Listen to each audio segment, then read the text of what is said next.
এক ঘন্টার বৃষ্টির চাপ নিতে পারেনি ঢাকা। তলিয়েছে প্রধান সড়ক থেকে অলিগলি।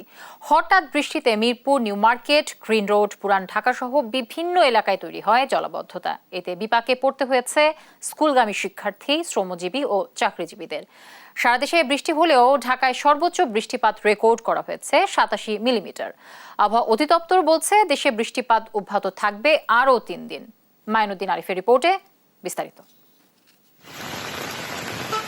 শনিবার সকাল থেকেই কালবৈশাখী ঝড়ের সঙ্গে মুষলধারে বৃষ্টি রাজধানী জুড়ে।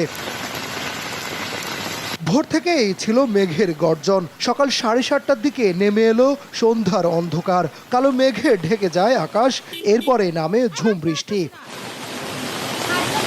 ঘণ্টাখানেকের বৃষ্টিতে তলিয়ে যায় রাজধানীর ফার্মগেট, খামারবাড়ি, গ্রিন রোড, নিউ মার্কেট, পুরান ঢাকা সহ অনেক এলাকার সড়ক। আর এমন জলবদ্ধতায় বিপাকে পড়তে হয় কর্মব্যস্ত নগরবাসীকে। অল্প বৃষ্টিতে এই অবস্থা, তাহলে বেশি হলে কি হবে? বেশি হলে তো তাহলে তলায় যাব।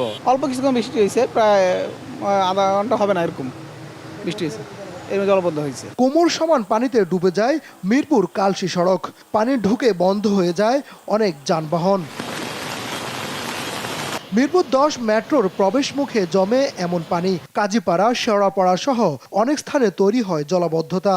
সাপ্তাহিক ছুটির দিনে অফিস আদালত বন্ধ থাকলেও শিক্ষার্থী সহ যারা ঘরের বাইরে বের হয়েছেন, হাঁটু পানিতে নাকাল হতে হয়েছে তাদের। সবকিছুরই কাজ হচ্ছে, এই রাস্তাঘাটে জানি জলবদ্ধতা, যানজট এর জানি দূর হয়। কোনো সিটি কর্পোরেশনের লোকজন আসে না, ঠিক আছে, কোনো দেখ শুনে করে না। 100% ভোগান্তি, কোনো পার্সেন্টেজ আছে এটার? আগামী 2 থেকে 3 দিন রাজধানী সহ সারা দেশে বৃষ্টির সম্ভাবনা থাকলেও 14 মে থেকে আবারও তাপমাত্রা বাড়তে পারে বলে জানিয়েছে আবহাওয়া অধিদপ্তর। এই যে বৃষ্টিপাতের ধারা যে চলছে, অর্থাৎ কালবৈশাখী ঝড়ের সাথে এই বৃষ্টিপাতগুলো হয়ে থাকে, সাথে কিন্তু বজ্রপাত হয়ে থাকে।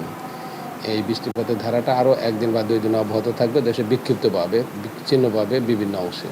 তবে এর পরবর্তীতে আস্তে আস্তে কিন্তু বৃষ্টির প্রবণতা একটু কমে যাওয়ার সম্ভাবনা আছে এবং বৃষ্টিপাত কমে গেলে কিন্তু তাপমাত্রা কিছুটা বৃদ্ধি পাওয়ার সম্ভাবনা আছে। মাইনুদ্দিন আরিফ, দেশ টিভি, ঢাকা।